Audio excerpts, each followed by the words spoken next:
दोस्तों, चाहे हम इंट्राडे करें, चाहे स्विंग ट्रेडिंग करें या फिर लॉन्ग टर्म इन्वेस्टमेंट ही क्यों ना करें, हमारा कोशिश ये रहता है कि हम सही टाइम पर शेयर्स को पकड़ सके और सही टाइम पर उसको बेचकर निकल सके।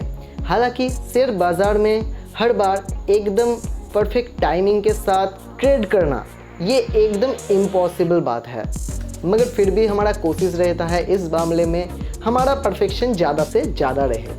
अब शेयर्स के टाइमिंग और मोमेंटम के बारे में पता लगाने के लिए जो टेक्निकल इंडिकेटर वर्ल्ड वाइड सबसे पॉपुलर माना जाता है वो है MACD इंडिकेटर।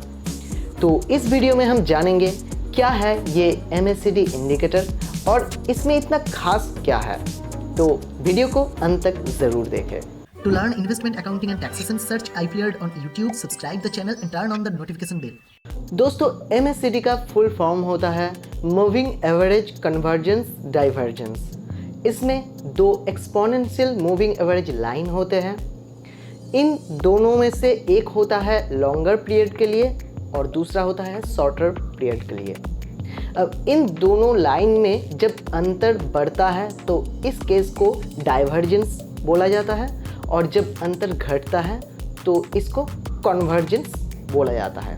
तो क्या होता है, दो मूविंग एवरेज लाइन में कभी डाइवर्जेंस होता है, कभी कन्वर्जेंस होता है, इसीलिए इसका नाम है मूविंग एवरेज कन्वर्जेंस डाइवर्जेंस। कोई भी मूविंग एवरेज लाइन को जब हम एक लॉन्ग पीरियड के लिए सेट करते हैं तो उसमें वोलेटिलिटी बहुत कम होता है, मतलब लाइन जनरली बहुत स्मूथ होता है। इसके विपरीत जब हम कोई भी मूविंग एवरेज लाइन को रिलेटिवली शॉर्टर पीरियड के लिए सेट करते हैं तो इस केस में वोलेटिलिटी बहुत ज़्यादा होता है, मतलब लाइन बहुत फ्रीक्वेंटली ऊपर नीचे करते हैं। MACD इंडिकेटर में जो लाइन कम वोलेटाइल होता है उसे एवरेज लाइन या फिर MACD लाइन भी कहा जाता है, और जो लाइन ज़्यादा वोलेटाइल होता है उसे इंडिकेटर लाइन कहा जाता है। अब ज़्यादातर ऐप में इस MACD लाइन को जनरली ब्लैक कलर में और इंडिकेटर लाइन को जनरली रेड कलर में रिप्रेजेंट किया जाता है। हालांकि इस कलर्स को आप अपने अकॉर्डिंग चेंज भी कर सकते हो। इन दोनों लाइन में जो अंतर होते हैं उसे हिस्टोग्राम बार्स के ज़रिए रिप्रेजेंट किया जाता है। जब इन दोनों लाइन में अंतर बढ़ता है तो बार्स भी बड़े बनते हैं, और अगर ये अंतर कम होता है तो बार्स छोटे हो जाते हैं। अब जहाँ पे ये दोनों लाइन एक साथ मिल जाते हैं, मतलब कोई डिफरेंस इन दोनों में नहीं होता है, वहाँ पे कोई बार्स भी नहीं बनता है।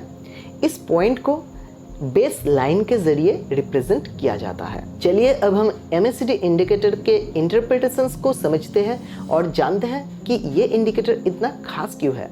जब red indicator line black MACD line को क्रॉस करके ऊपर चला जाता है तो इसको बुलिश क्रॉसओवर कहा जाता है, और इस पॉइंट से डाइवर्जेंस जितना बढ़ेगा, मतलब इन दोनों लाइन में डिफरेंस जितना बढ़ेगा, शेयर प्राइस भी उतना बुलिश ट्रेंड पकड़ेगा।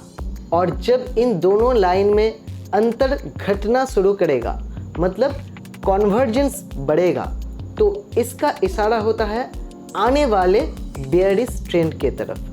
जब red indicator line black MACD line को क्रॉस करके नीचे चला जाता है तो इसको बेयरिश क्रॉसओवर कहा जाता है, और इस पॉइंट से डाइवर्जेंस जितना बढ़ता जाएगा, मतलब दोनों लाइन के बीच दूरी जितना बढ़ता जाएगा, उतना शेयर प्राइस में बेयरिश ट्रेंड हमें देखने को मिलेगा। और जब ये दूरी ख़त्म होता जाएगा, मतलब कन्वर्जेंस फिर से शुरू हो जाएगा, तो इसका मतलब होता है आने वाला है फिर से बुलिश ट्रेंड। अगर बुलिश क्रॉसओवर बेस लाइन के नीचे होता है तो बुलिश सिग्नल को ज़्यादा स्ट्रॉन्ग माना जाता है।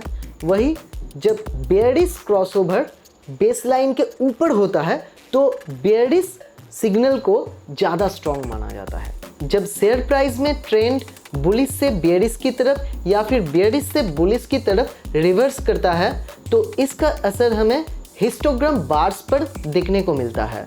अगर हिस्टोग्राम बार्स बेस लाइन के नीचे बनते हैं और वो बार्स लगातार बड़े होते जा रहे हैं तो ये बार्स रेड कलर में बनेगा, जिसका मतलब होगा कि बेयरिश ट्रेंड कंटिन्यू करने वाला है। और अगर ये बार्स धीरे धीरे छोटा होता जाएगा तो वो बार्स ग्रीन कलर में शो करेगा, जिसका मतलब होगा कि ये बेयरिश ट्रेंड अब बुलिश ट्रेंड में बदल रहा है। और अगर हिस्टोग्राम बार्स बेस लाइन के ऊपर बनता है तो इसका उल्टा होगा, मतलब अगर बार्स धीरे धीरे बड़ा होता जाएगा तो वो बार्स ग्रीन कलर में अब शो करेगा, जिसका मतलब होगा कि बेयरिश ट्रेंड के बदले बुलिश ट्रेंड अब कंटिन्यू करने वाला है। और जब ये बार छोटा होता जाएगा तो इसका रेड कलर में हमें इंडिकेशन देखने को मिलेगा, जिसका मतलब होगा कि बुलिश ट्रेंड से बेयरिश ट्रेंड की तरफ बदलाव आने वाला है। आप MACD इंडिकेटर को 5 मिनट, 10 मिनट, 1 डे, 1 वीक किसी भी चार्ट में देख सकते हो, मगर याद रखना जितना बड़ा आपका टाइम फ्रेम होगा MACD इंडिकेटर का एक्यूरेसी भी उतना ज़्यादा होगा। जो टेक्निकल इंडिकेटर्स हमें हिस्ट्री के बारे में जानकारियाँ देते हैं उसे हम लैगिंग इंडिकेटर्स कहते हैं, और जो इंडिकेटर हमें फ्यूचर के बारे में फोरकास्ट करने में मदद करते हैं उसे हम लीडिंग इंडिकेटर कहते हैं। MACD में लीडिंग और लैगिंग इन दोनों इंडिकेटर्स का ही गुण मौजूद है। हिस्टोरिकल ट्रेंड्स को हिस्टोग्राम के जरिए दिखाकर MACD एक लैगिंग इंडिकेटर्स की तरह काम करता है, और क्रॉसओवर्स के जरिए आने वाले मोमेंटम में बदलाव का फोरकास्ट करके MACD एक लीडिंग इंडिकेटर का कमी भी पूरा करता है। दोस्तों, एक्सपर्ट्स तो इस इंडिकेटर का यूज़ करते हैं ही, मगर इतना एफिशिएंट होने के बावजूद भी ये इंडिकेटर इतना ही आसान है कि कोई भी बिगिनर्स इस इंडिकेटर के बारे में थोड़ा सा स्टडी करके इसके इंटरप्रिटेशंस को समझ सकते हैं, और यही सारे बातें MACD इंडिकेटर को इतना खास बना देता है। उम्मीद है आपको MACD इंडिकेटर के बारे में काफ़ी कुछ जानने को मिला। अगर वीडियो पसंद आया तो लाइक करना, नहीं तो मत करना, मगर हम फिर मिलेंगे एक नए टॉपिक के साथ। Subscribe now to watch more video like this and turn on the notification bell to get all our future updates on your device as soon it will publish. And if you like the content, just hit the like button and feel free to leave your comment whether you have any queries.